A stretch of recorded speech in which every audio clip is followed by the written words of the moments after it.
Good afternoon. Welcome to the City Council informational meeting. The meeting will start in 60 seconds.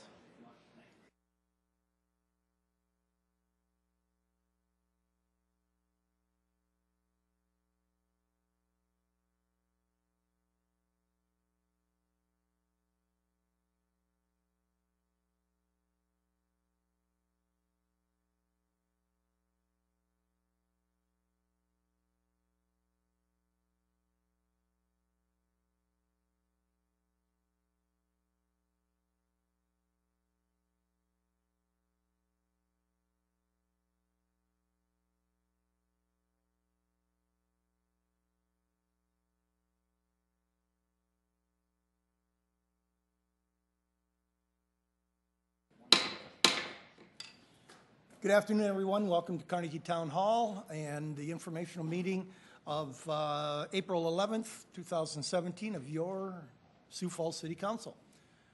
Everyone is present, so thank you very much for being here.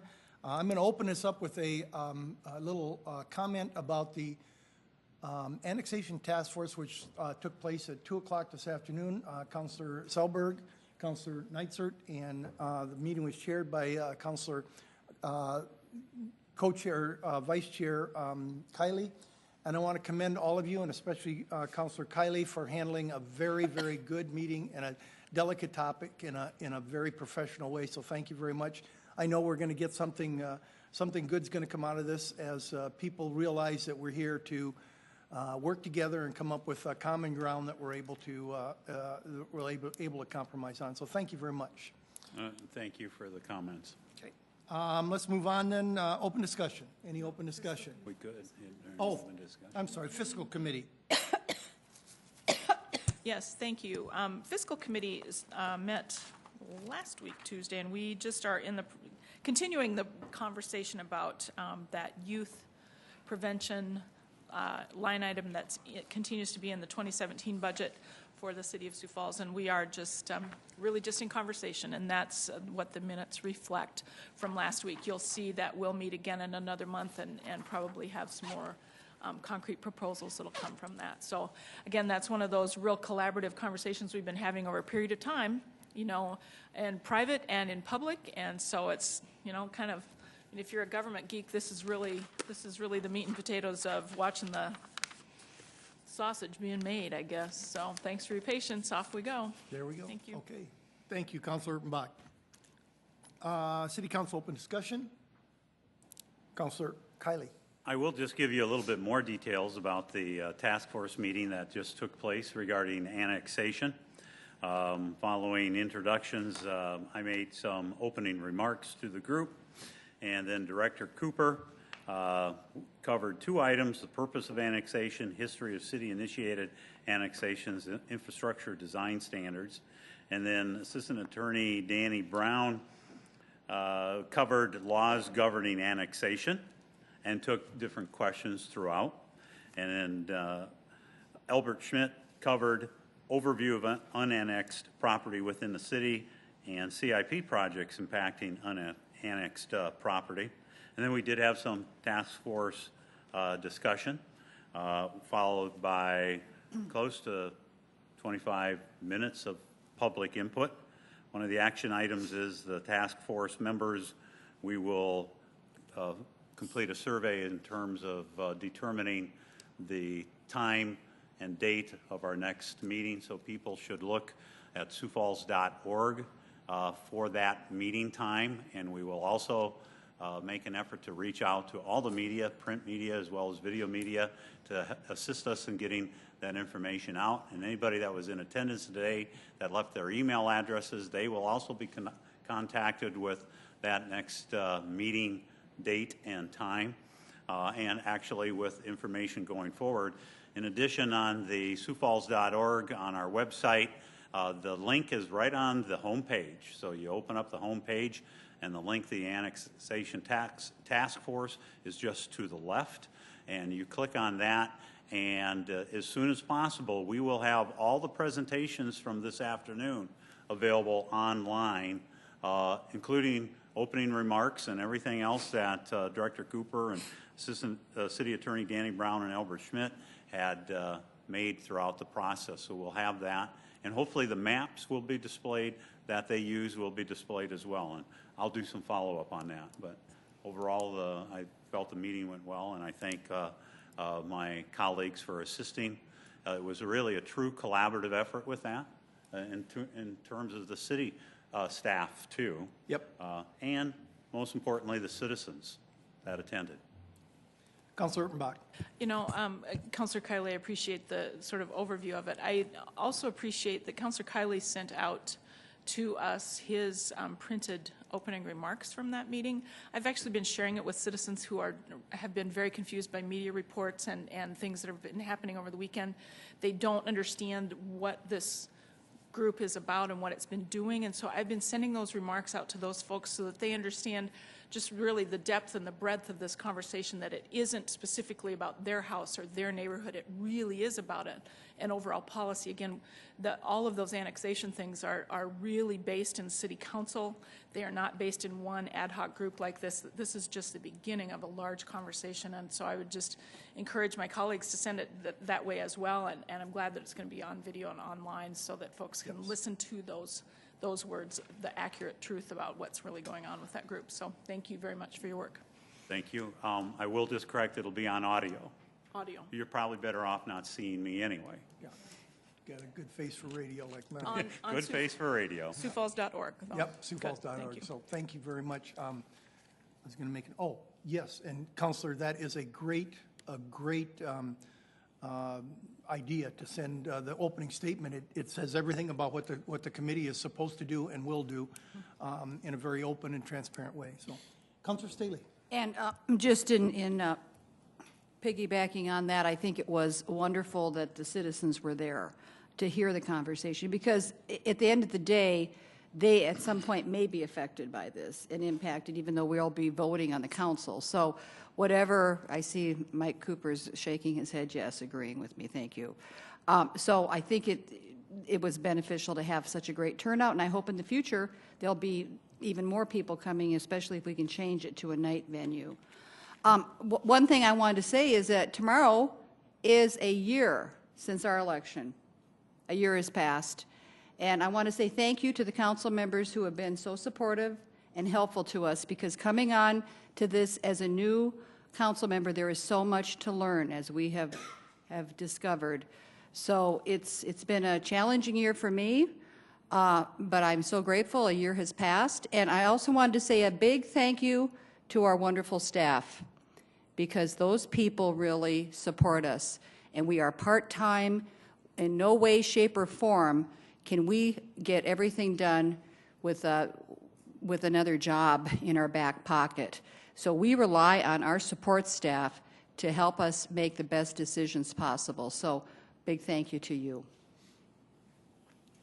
Seeing no other open discussion from City Council, I will ask Director Cooper to come up, and Mr. Cotter, I guess. Okay. Yeah, it says you on the other part. Just going to say, So here's on the Mark Glory Cotter. House. This is We're co-leading this today. Mark Cotter and All right. Well, thank you for having us. I'm Mark Cotter with the Office of Public Works. Along with Mike Cooper, we also have Dave Johnson here with the Glory House. And he's been working closely with Lloyd Companies and Jake Kwasny, and Connie Johns is also here. And so I'd like to recognize them. And as we go through, we have just a few slides to give you an update on this collaboration. And then if you have questions for either Mr. Cooper or Glory House or Lloyd Companies, they're here to answer your questions. Let's get started. Okay, just to really frame up what property that we're talking about, sometimes I think some of our aerial images or our oblique views really help us envision that. And so the City of Sioux Falls, that Lot 3, that is the Ice and Rec Center property. And then a few years back, the city purchased Track 3 of that railroad property.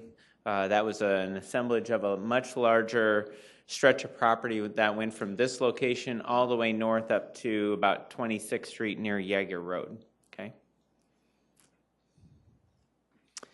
Just some real brief background points is that, and not to go back too far, but to give you a sense of some of the steps that have been taken. The city staff requested an appraisal by Cashmeter back in November of 2016. City Council brought forward a resolution in January 17th of 2017.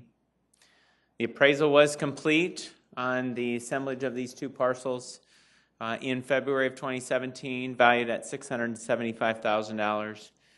And Mike and I have met with Dave and Jake and Connie 4 times, and once with Councilor Starr. So we've had a really good collaboration to get to today.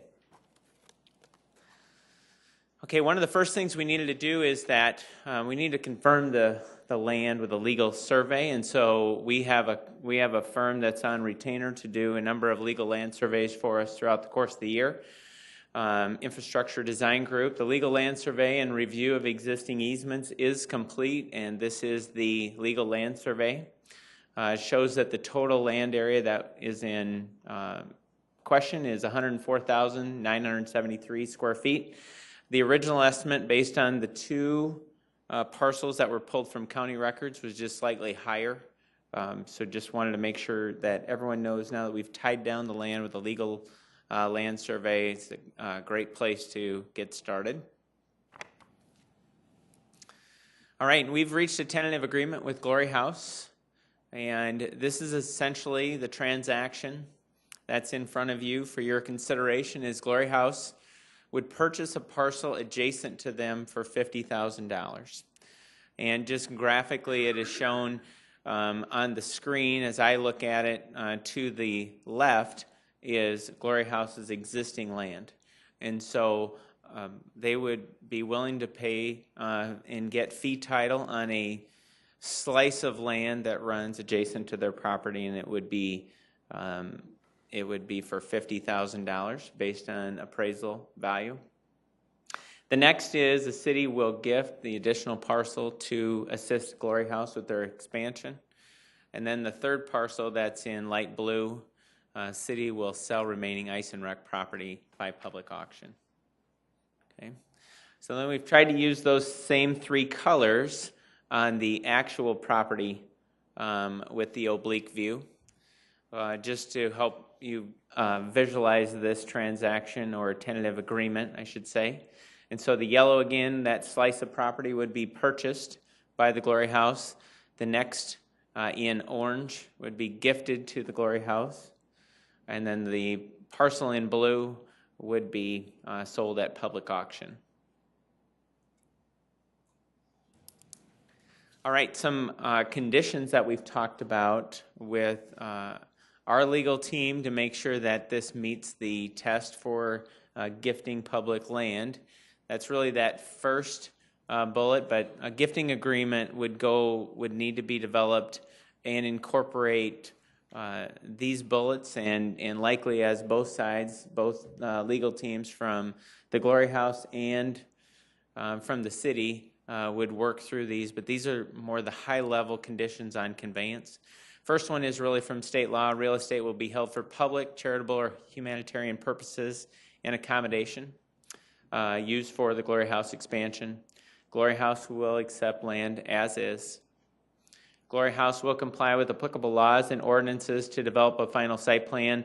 They've already had discussions with Mike Cooper that they'll be working with him on parking, setback, and height requirements. Glory House would provide proof of financial commitment to construct new facilities. I think it's important that as we talk about this transaction that you be showed that they've got the financial backing for phase 1 of their property, phase 1 of their construction to construct it. We talked about what's a reasonable time to start the construction, and with normally anywhere from a 12 to 15 month process to line up funding, apply for grants, to give them some additional time that we talked about, that the initial construction would need to begin within 36 months. And then Glory House certainly does plan to make application for future funding from Affordable Housing Division of Community Development, and they wanted to make sure that that was noted.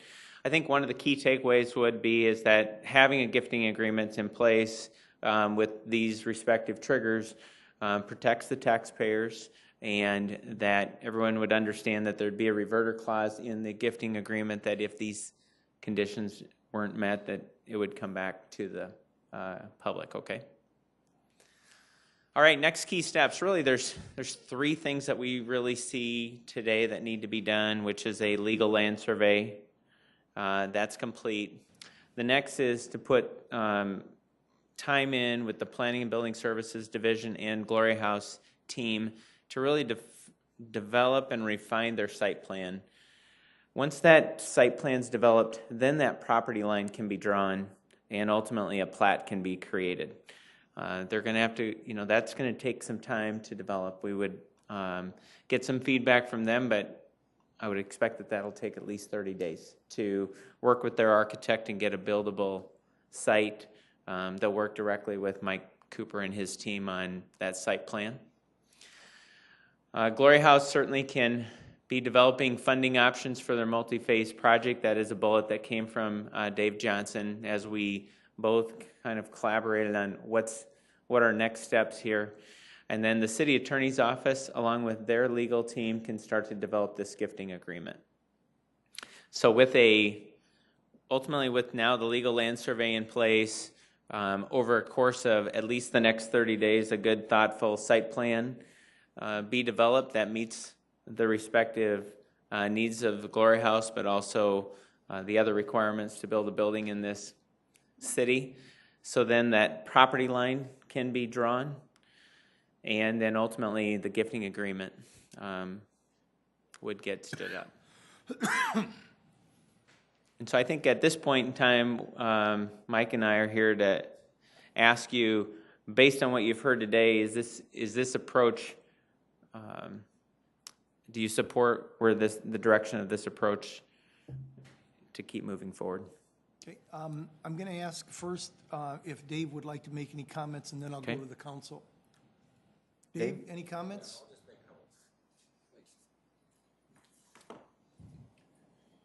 Dave Johnson, president of the Glory House.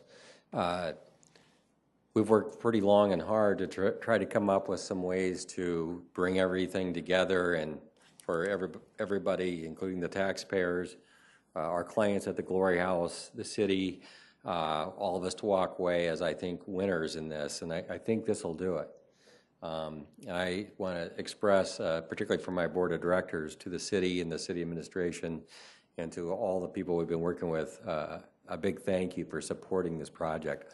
All of you played very key roles in this, and for the clients we serve, it will mean a great deal in their lives.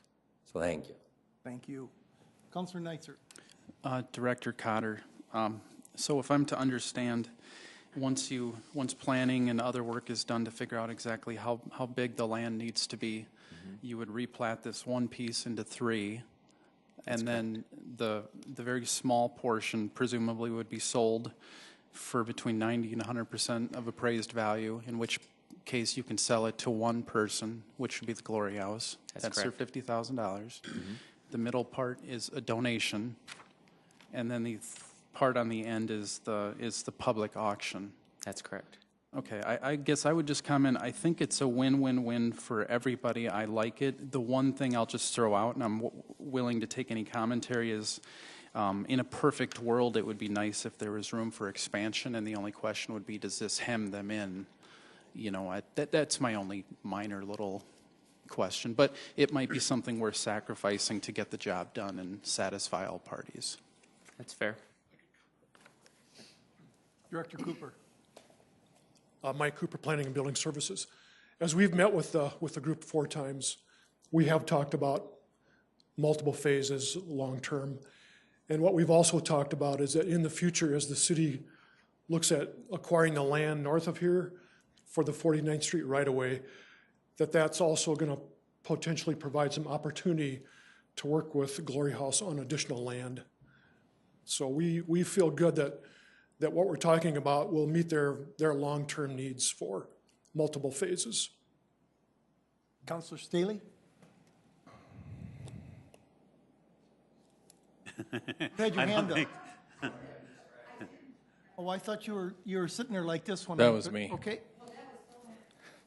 No, you had done it earlier, but that's okay. It was unintentional. I'm But sure. nonetheless, let me, thank you. Do you wanna I'm going to speak? say something. I just wanted to say that throughout this whole thing, since we came on board last spring, I have so appreciated what Counselor Starr has done here, the leadership that he has shown on this, bringing it forth into the community. And I have seen just such a resounding ring of support from our City of Sioux Falls for this. So I'm really excited about moving forward with this. And again, thank you, Pat. Councilor Silbert. Thank you, Mr. Chairman. So I'm clear on this, and it looks like a great plan, but so now the sliver that the City of Sioux Falls will retain, did I get this correct? We're going to auction that piece of land? We're not going to list that? I mean, I get where we probably would auction what's in the building and that, but we're going to auction the land too? Did I get that right? The land, we've asked our real estate team what their recommendation was, and one of the most recent transactions we did was just north of Spazia's. The city owned some land along Louise Avenue, had a really good outcome on that. We've done other auctions, and so they feel like if the auctioneer, once we're to that point, has adequate time to prepare the marketing materials, that we would do very well at an auction. Oh, okay. Is there any kind of revenue goal or something in mind where they said we think we should go this route and it looks like we could get such and such in the market? Just curious being in that Just the line of work. highest bidder. Right. But I think, that will, once we actually, Counselor, are able to refine where that line is between the gift and the auction piece, Right. then we'll really be able to probably, the Lloyd team has already done one sketch on what size of a warehouse could be constructed there. Then I think that it just informs a number of bidders on what's possible, and we can do some of that legwork. Sure. But I think at this point in time, we could certainly list it. That's one of those options. We did ask the real estate team, what direction do you feel like we should go? And they still believe auction, public auction. Okay, interesting. Yep. Thank you. You're welcome. Councilor Kylie? Well, actually, Councilors Neitzer and Selberg have, I think, addressed my primary questions. But again, the gifted, you say it's orange. I'll take your word for it. Gifted to Glory House, those boundaries will not be actually established until the plating is complete. That's right. And And prior so to that, then- we've got to get a Then at good, that time, thoughtful site plan. you could get a better idea of the true value of the City of Sioux Falls property. That's that right. will go up on auction. But I too am very pleased with the result here, the work between the Glory House and the city to reach this point, because we've all discussed in the past that it's a benefit to our citizens, to the city, and we also are all aware of the challenges that we would face finding another location for the Glory House. It's something that I'm not sure that any one of us would have to tackle that challenge. So keeping them where they are for the long term, I think, is in the best interest of all. And also, this is a matter for workforce development. I mean, these individuals can contribute to the City of Sioux Falls and to their employers and be good citizens. And with the assist of the Glory House, hopefully we can get them to that point. One other question that I guess that I would have with Dave, and that is, again, kind of piggybacking off of what Councilor Neitzer had asked, and regarding about, just so that we're sure that you're not hemmed in, and or Director Cooper, would you like to be a counselor? But anyway, Director Cooper has already addressed an aspect of that. But my question, have you also considered that when you build, that you build in such a manner that you could go up if necessary? Well, that's one of the things that we have talked to our city partners about. What are the possibilities going to be if we have to go up? Do we need to make it another story higher?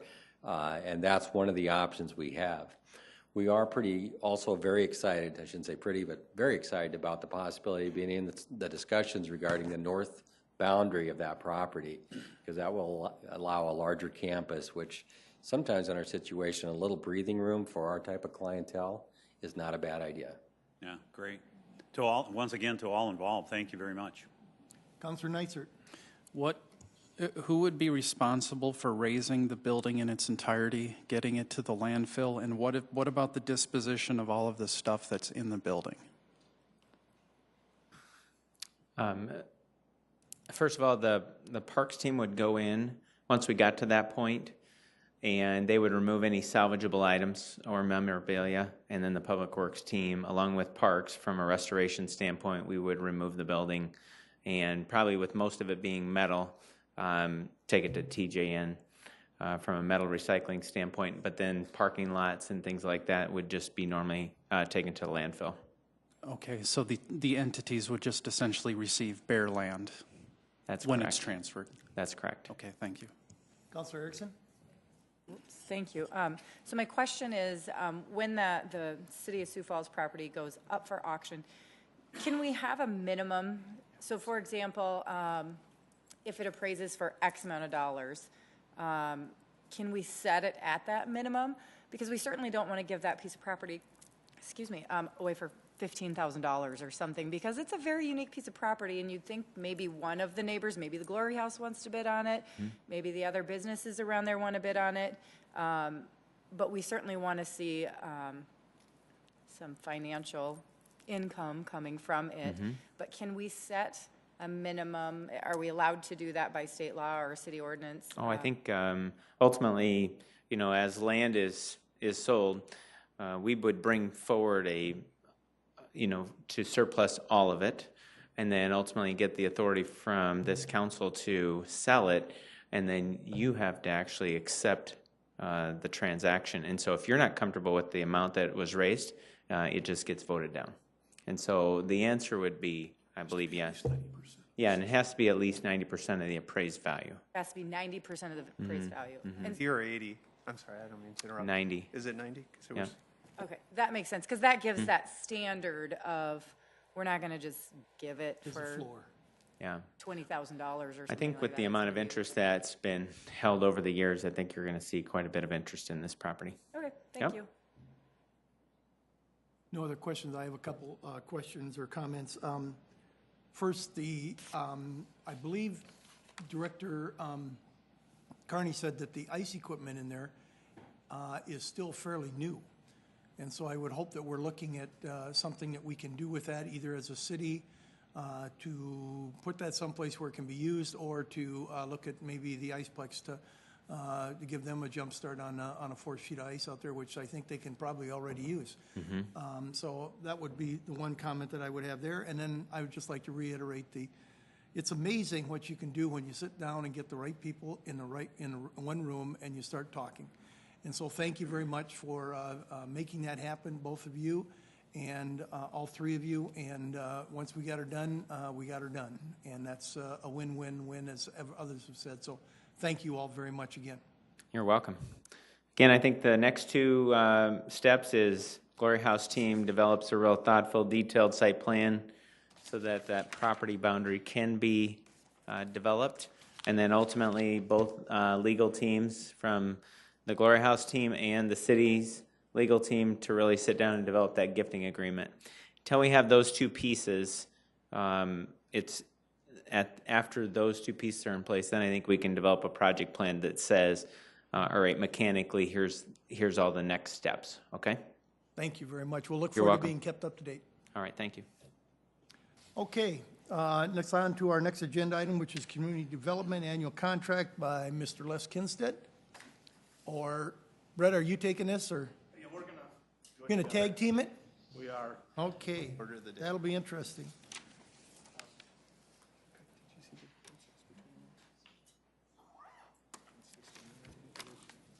Good afternoon, Brent O'Neill with Community Development, and if you don't mind, I actually have a couple others that would like to join the tag team. Mike Gray from our office works with a couple agreements, as does Dustin Powers. And we have representatives here from the entities we're going to speak with in a second. The Community Development Department is here to talk about four partner organizations that we work with on an annual basis, and we work with them almost daily on a personal level, but we also as a city are financial partners with those organizations. Those 4 organizations are Downtown Sioux Falls Incorporated, the Sioux Falls Development Foundation, the USD Discovery District, and the Bishop Dudley Hospitality House. 3 of those work through our Economic Development Division, and then the Bishop Dudley works through the Affordable Housing Division. Those are included in Community Development's budget, and that on these agreements come to the council twice, one through the budgeting process that we've been through last September for 2017's budget, and then actually on tonight's consent memo is consideration to move forward with the contracts and agreements with these entities. So our team's going to talk about each of these in a little bit of detail in a moment, but a couple things I'd like to say in general. As we're doing these multiple agreements, we're really striving to be consistent as much as possible with how we're setting these agreements up with each of the 4 organizations. We're having kind of a consistent piece on the scope, the objectives, and the requirements in these agreements, the compensation, the terms of those compensations, and then it's pretty standard with many city agreements. There's some standard provisions. The one I called out specifically on the PowerPoint was just the city's policy on discrimination would be included contractually in all of these as well. We actually, about 5 years ago, moved to this contract agreement method. In the past, it had been a budget item and then a simple pass-through of a payment. And we felt it was best to articulate and memorialize our expectations of each other moving forward. So starting, I believe, in 2011, we've had contracts with each of these organizations. So we're happy to talk. We've got 1 slide each on each of these 4. Dustin Powers was going to speak on Downtown Sioux Falls, and he had a conflict, so I'm going to do his slide for him. Downtown Sioux Falls is an organization the city has partnered with for several years.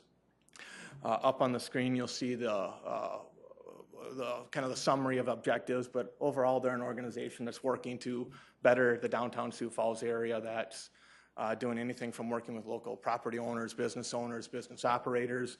The city, we're focusing on things from their input on some streetscape activities and development opportunities, as well as their actual involvement in certain projects. They handle a series of events each year that are designed to promote and bring activity downtown.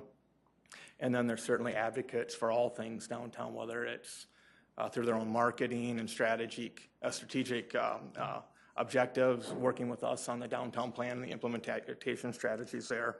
So I will also acknowledge that we're from Downtown Sioux Falls Inc. in the audience. So when it's time for questions, in addition to our city folks, Joe and others are happy to speak to those. Mike Gray from our office works a lot with the Development Foundation and the Discovery District, and he's been kind of the primary lead on those agreements. So if he's ready, I'm happy to have him speak to both of those. Good afternoon, Council. I'm Mike Gray with the Economic Development Division. Before I get started, I would like to recognize Slater Bars in the audience with the Sioux Falls Development Foundation. The Sioux Falls Development Foundation is a nonprofit economic development corporation with the mission of improving the economy of the Sioux Falls region. This year, we can look to see the certification of Foundation Park by both BNSF and the state of South Dakota. We'll see the continuation of the FAM tours with national site selectors as well as the local and regional broker community, all with the continued goal to propel the Sioux Falls economy with job and industry growth. Of the $275,000 contract amount, $175,000 is for services and tasks, and $100,000 is reserved as part of a special projects fund. The special projects fund is a fund available for unique opportunities to help small organizations in a big way, or to help with the small needs of big organizations. It's a collaborative fund where both the Sioux Falls Development Foundation and the city agree on the use. Any funds utilized from the Special Projects Fund must also be matched by the Sioux Falls Development Foundation.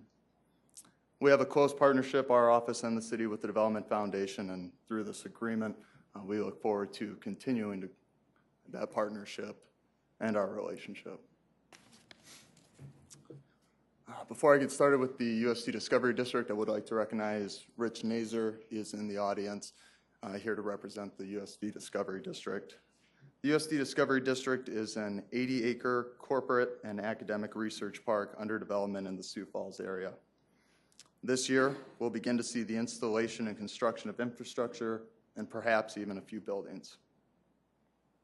The USD Discovery District will provide a new and unique offering for the Sioux Falls area, creating a space that truly connects universities and innovation-driven businesses. We've worked closely with Rich over the last few years, and we look forward to continuing our relationship and partnership with Rich through this agreement. And at this time, I will welcome Les Kinstead. Thank you.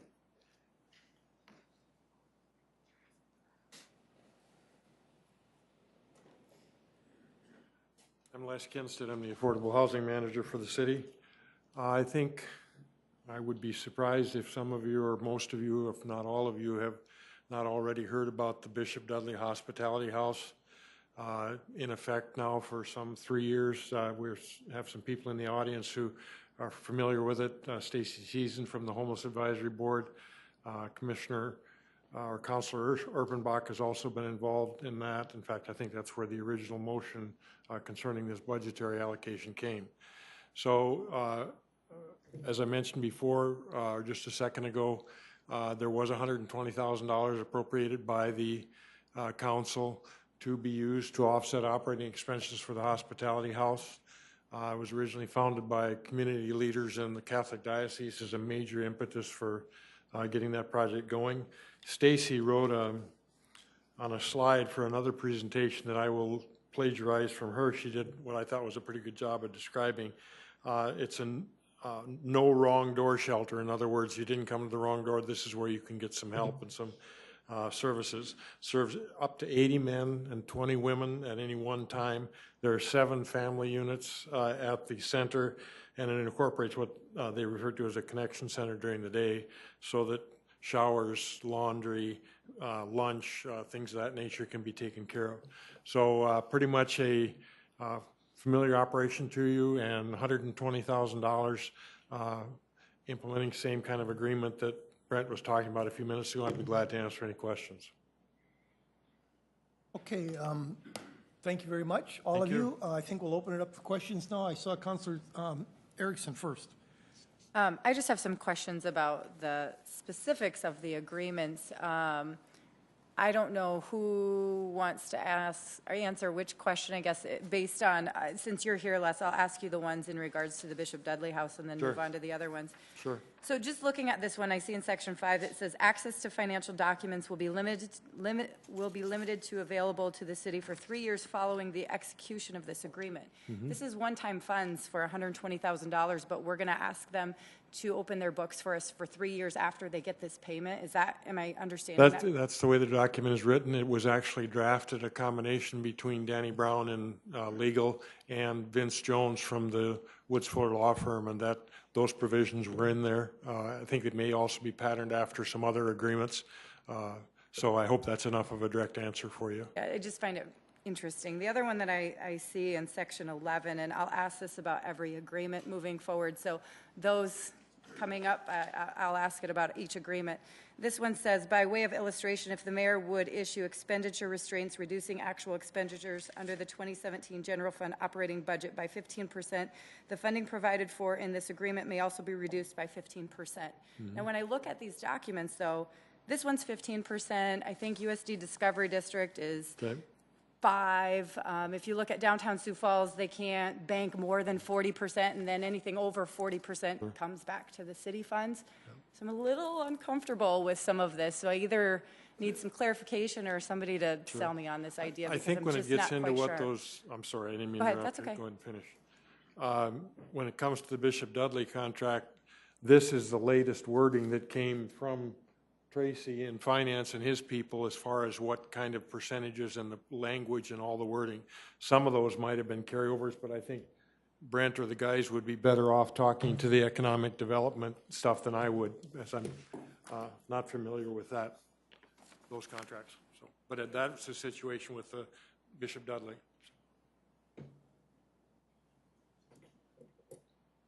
Are Thank you you. destroying the equipment up there, Les, or what? I'm sorry? You destroying the equipment up Yeah, there, I or was what? spilling stuff all over. Oh, here, okay. Yeah.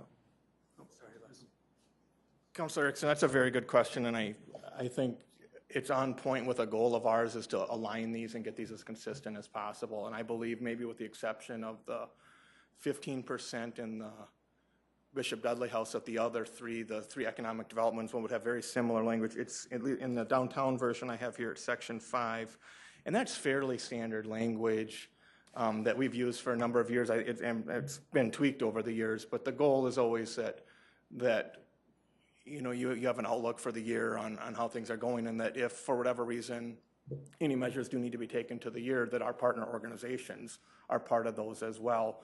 So those will be consistent. As you referred to the other piece that I believe is just in the downtown agreement, that was new language that we worked through with that organization this year, and that more or less had to do with a little bit of a different arrangement we have with them with the bid that supports downtown has about an equal amount of funding that goes to that organization, and that is expected to be cash flowed by them and then reimbursed the approval of the bid. And so they do carry some higher amounts of cash in reserve, and one of our goals is to ensure that that the money the city contributes is being put to work. And so that's where that language would have come from in that agreement. My question, if I may, Mr. Chair, my question in regards to maybe downtown Sioux Falls then is that 40%, I mean, that's never been there before. I see Joe's here, so maybe Joe can address it. But my issue with that is, don't they impose that and collect it on the businesses downtown already? Isn't that how it's done? The bid, correct. Yeah. Yep. So why are we taking that away from what they're paying? Why don't we just reduce their bid and give it back to those people instead of us collecting it? I don't know if that's making sense. I'm just saying that we're monopolizing on the extra amount of money that you're potentially collecting, and then we use it for what? Oh, sure. That's not the intent by any means, and It happens. Regardless if it's the intent or not. I suppose it could happen. Yeah, I mean the bid contributes $160,000 to $170,000 to that organization. The city general fund contribution is $165,000. I mean, so there's a right. And I don't want to misspeak, and maybe I'm just not understanding it correctly. And so if I need a little further education on this, that's fine. But my issue is let's just, I mean, it's almost a new revenue source potentially if there was extra money collected over that 40%, because we're going to take the 40% away. Anything above that 40%, we'll take it away. And so I'm not comfortable with taking it on the backs of those additional downtown folks. My other kind of reservation, just full disclosure, is I'm having a hard time without it coming to a vote of the council then. The only authority we have is the discretion of the budget. Oftentimes, we hear it all the time that we hold the power of the purse.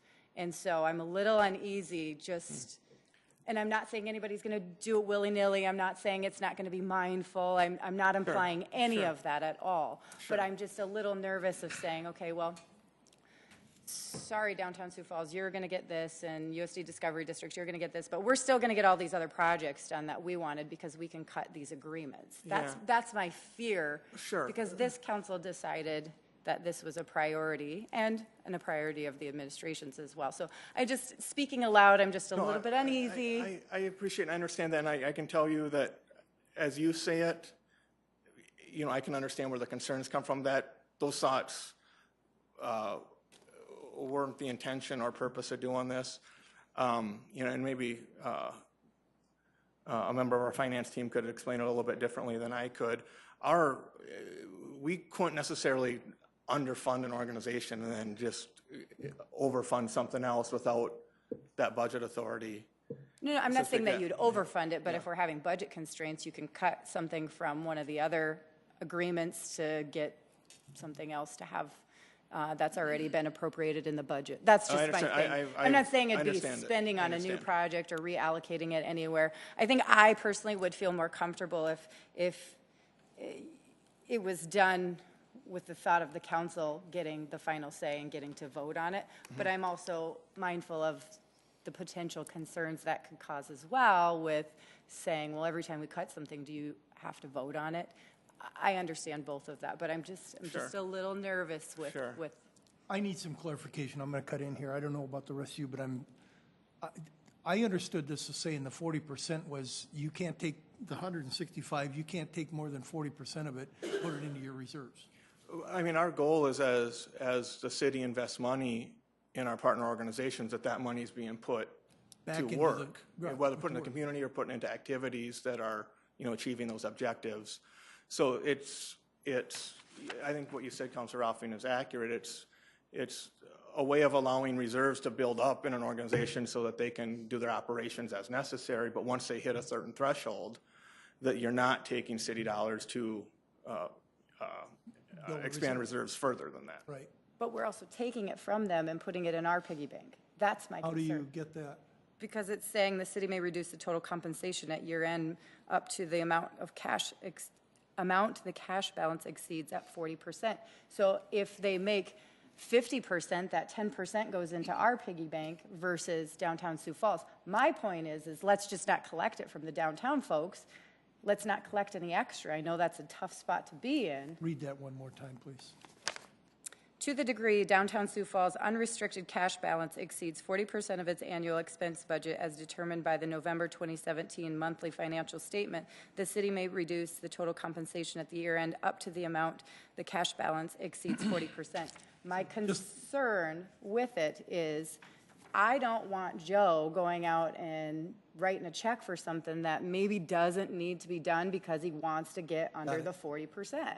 He shouldn't be penalized, but we shouldn't also take it away from those downtown as well. That's a fair point. If we have $1 million budget and they get 500,000 in reserves, we could take 100,000 of this 165 away. Correct. That's what it amounts, just to put it in hard figures. Correct. And so we're determining what their reserves should be and not to exceed unless they want to have funds taken away from us. Correct. Am I making sense, Joe? I know I don't want to pull you up here and bring you into anything. Yeah. I'm just trying to understand it. I just am. No, I understand those points. I do think it's important to note that this is not an automatic trigger, but it's really once it, I want to make sure I have the language in front of me. Section 2. Take your time. It's in section 2, the last paragraph. Yeah, I mean, we oftentimes talk about, may, shall, should type language, and this is one of those cases where we use may, where we've given the city the opportunity to address that when it hits that threshold. My whole point is if we don't need to collect it, let's not collect it. I mean, why take it away to have it sit in our, if it shouldn't be a funding source for us. The whole intent of it is for the downtown and for the downtown to flourish. And so at the end of the year, if you quickly have to write a check for $20,000 to the Arc of Dreams because you want to make sure you don't exceed it, you could do that. And we probably couldn't do anything about it unless it specifically says what you can't do in here. But I understand. There's some concern there. Councilor Kiley. I certainly understand what Councilor Erickson is getting at. And to an extent, I agree. But then if we didn't have these provisions in the contract, how could we ensure that the money that we're investing in these organizations that they're delivering on their promises back to the city, that we're getting what we're actually investing in? Are we not including specific deliverables in the contract that this, and this will be done with this money? Yeah, the deliverables in the agreement, there are kind of a blend of deliverables and objectives. And a lot of the work, that they do, the hosting a number of events, that's a very tangible thing. To a degree, marketing is tangible, but it's also nebulous in that it's outreach, it's promotional materials, it's advocacy.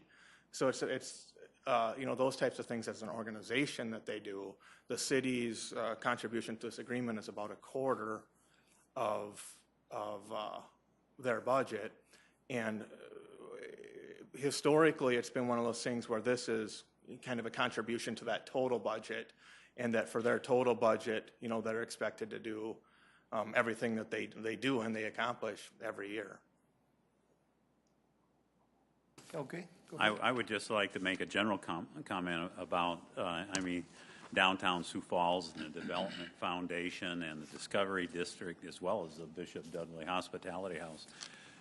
This city is such a great and wonderful city, and it's just not, it hasn't happened just because of the efforts of the City of Sioux Falls or the City Council, but because of the collaborative efforts of all of you here.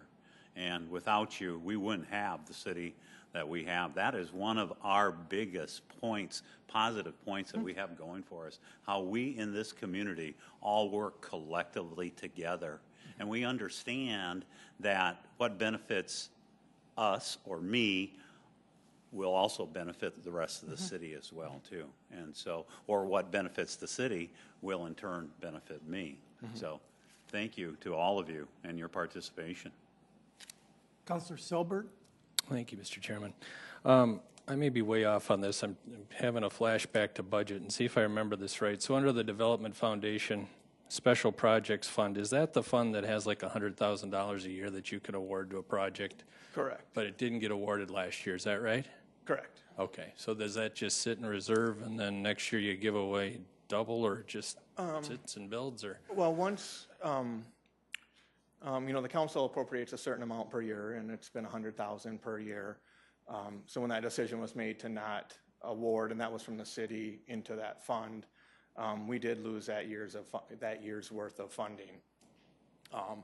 Our goal at the time was to maintain a balance in that fund with the foundation, but again, not necessarily have that fund grow to such a point where it was being underutilized, or, you know, you could even say it needed to be managed better from a standpoint of what is an appropriate balance. So that was where that went. Well, it was use it or lose it. It isn't there, or it is there? I wouldn't necessarily say use it or lose it, because it is, you know, both a fund where you still want to award it into a project on its merits, as well as I think there's still a desire that that's a good, sound fund. We might have good projects one year to put it towards, and we might not have others, and so just every year we want to evaluate. I think that was kind of the base of my question. Like this year, will you maybe give out $200,000, or you're just going to keep that there, or did it go away? Because anyway, that was. I'm sorry. The $100,000 that you did not award, is that still sitting there? So this year maybe you'll give away $200,000? There was close to $100,000 that remained in the kind of the segregated fund. Okay. And then the council had appropriated another $100,000 for 2017. So the combination, yes, is there this year. Okay. Councilor Staley? Three questions. The first one, Bishop Dudley House, this is kind of a mechanics question. Les, I remember last year that we worked to put more funding in for the Bishop Dudley House.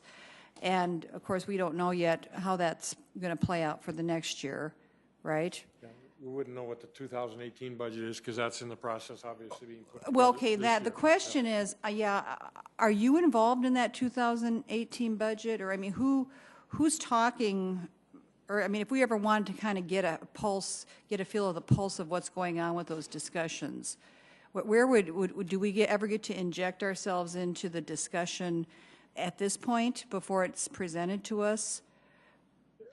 I guess my reaction, Or that we would know? following a pattern that others have followed, but my reaction is if you had something you wanted to ask about, we'd be happy to try and answer your question or any suggestion that you Well, I want- mean, but are you make. involved in that? It's your department, right? So We would, the numbers that we have in there for the coming year are the same as what the numbers are for this year. Oh, so we won't have any surprises that it's being withdrawn? Not that, I mean, the only time that it would happen, it would be withdrawn, would be if it's obvious as you look across the city as a whole that we can't spend the same amount that we did last year. You know, all the talk with the sales tax revenue and that. Well, and I wasn't sure how that worked because there were several of these things that we voted on that budget night to put back in. So I thought maybe they come back out again and then we have to put them back in again. And so you're saying that probably I'm won't not sure I'm happen. doing a good job of answering your question, but. If I may, Councilor Director Turbach, would you like to step in here and maybe answer that question? Good, yeah, he's the guy. Or try to answer that question? I'll give it a try. Tracy Turbach with the Finance Office. Yeah, we're in the early stages of developing the 2018 budget, and we start over. Each department evaluates their own budgets every year, and there's a process we go through to prioritize the dollars. And I can't stand here today and tell you what's going to come out the other end when the final recommended budget is presented. As Les mentioned, and I know we talked recently, if the council has ideas or suggestions or priorities that you want to share, I mean, none of you have ever been bashful about doing that, and I think every department would welcome that kind of input. So. And you know what? You guys have always, I'm going to put it this way, have always been fair to us when we do that and taken it into consideration. So thank you. Okay, thank you. Question number 2. I was wondering about the Sioux Falls Development Foundation, and maybe we discussed this last year, but I thought I heard you say under Special Projects Fund that there's people apply for that, and then we make a determination who gets it. So when does that happen? So with the Special Projects Fund, there's not an official application for those funds. When the Development Foundation is working with a prospect, the city is working with a company that's considering locating in Sioux Falls or expanding in Sioux Falls. We work with them to determine what are their needs, what are their gaps, what can we do to win the project, or what can we do to help this business be more successful. And it's on a case-by-case basis where then we have those conversations and determine, is utilizing funds from the Special Projects Fund appropriate, prudent, will it move the meter? And it's through those conversations that we have to, the city, our office, and the Development Foundation both have to agree, yes, this makes sense, it's a good use of those funds. And then we... So we don't ever see different projects, do we just approve it when it's chosen then? Because it seemed like we got together at one point, we were approving something. It's a different fund. Oh, okay. So we have nothing to do with this fund? It's approved through the budget as part of the budget process. Okay. Excellent. Okay, thank you. And then my last question had to do with the downtown Sioux Falls contract objectives here, and it said provide streetscape and other beautification projects throughout downtown. And I was wondering, does that mean that the Parks Department doesn't have anything to do with what's going on downtown with the flowers and landscaping, since that's coming out of the contract? Dustin Powers with the Community Development Office. Parks does assist with the initial planting of the flower baskets and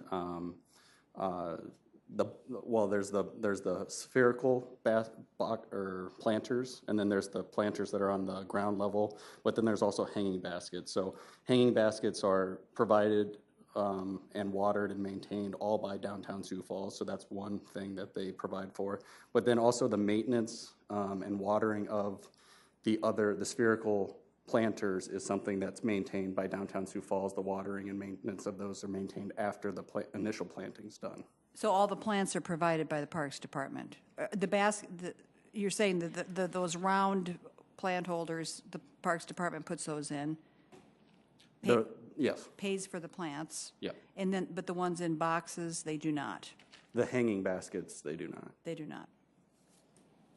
Thank you. I believe they also have a sidewalk sweeper Yep, that so they use also to keep they the also have a sidewalks sidewalk sweeper that goes around and cleans up all the trash and the debris that accumulates on the sidewalks in front of the businesses at the curb. So their Clean and Green team through downtown Sioux Falls is the one that does that maintenance as well. Thank you. Don't they also have the contract for the trolley? Yes, they are the ones that operate the... Do a lot of things downtown, yeah. Yep. Okay. Councilor Starr. Thank you, Mr. Chairman. I probably, if we go back to Mr. O'Neill, could probably get me in the right directions. I'm kind of following the same line of thought that Councilor Erickson did, but we've spent a lot of time as a council looking at contracts and deliverables and what we're asking, and it just seems like there's some places where the consistency isn't there that I'm looking for, that, you know, the difference between 5 or 15% in one contract with the Bishop Dudley versus the Research Park or downtown Sioux Falls. We're pretty, with the downtown Sioux Falls contract, we've got a lot of deliverables, what our expectations are, and the Bishop Dudley is just talking about report of the warming process, which I'm not sure that their warming services are that relevant in July, but maybe cooling is part of that, and being able to get the deliverables that we're looking for from them. But and then the other thing that stands out to me, and again, I didn't get a chance to request a copy of the Development Foundation contract, but when I compare the three, the discrimination requirements are,